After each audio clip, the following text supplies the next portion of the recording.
फाटलेले कपडे, जुने कपडे यांचे काय करावे, जाणून घ्या सविस्तर माहिती येथे। नमस्कार मित्रांनो, आपल्याला नवीन कपडे घेण्याची खूप आवड असते।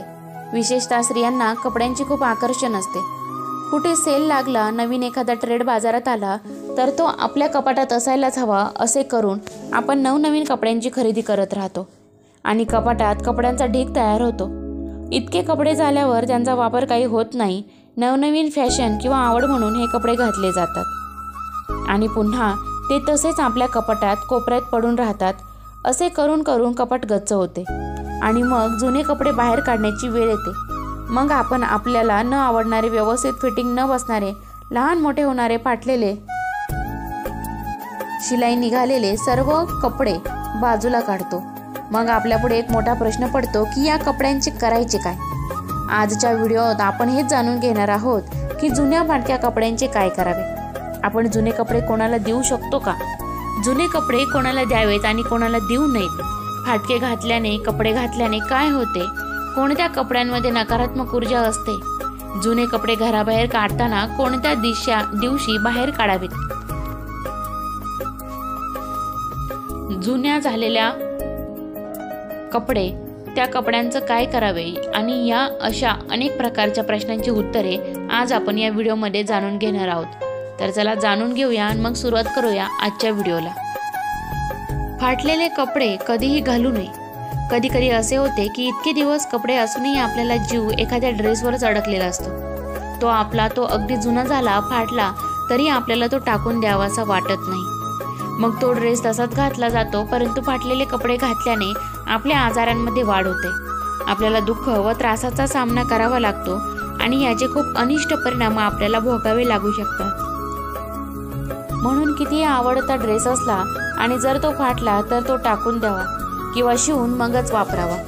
काही व्यक्तींचे वरचे कपडे अगदी छान नीटनेटके असतात, परंतु आतील फाटलेले तरीही ते तसेच वापरले जातात। बनियनला अनेक ठिकाणी छिद्र पडलेले असतात, ही फाटलेली असतात, ते तसेच वापरले जातात। फाटलेली किंवा शिलाई उसवलेली अंडरगार्मेंट्समध्ये घातलेले मानसिक आजार होऊ शकतो। तसेच कपड्यांचा संबंध हृदयाशी असल्याने हृदयाशी संबंधी आजारांचा सामना करावा लागू शकतो। म्हणून फाटलेले कपडे कधीही घालू नये। आता आपण जाणून घेऊया जुन्या कपड्यांचे काय करावे। ते आपण जे कपडे वापरत नाही परंतु ते व्यवस्थित आहेत, फाटलेले नाहीत असे कपडे आपण गरजू व्यक्तींना देऊ शकता।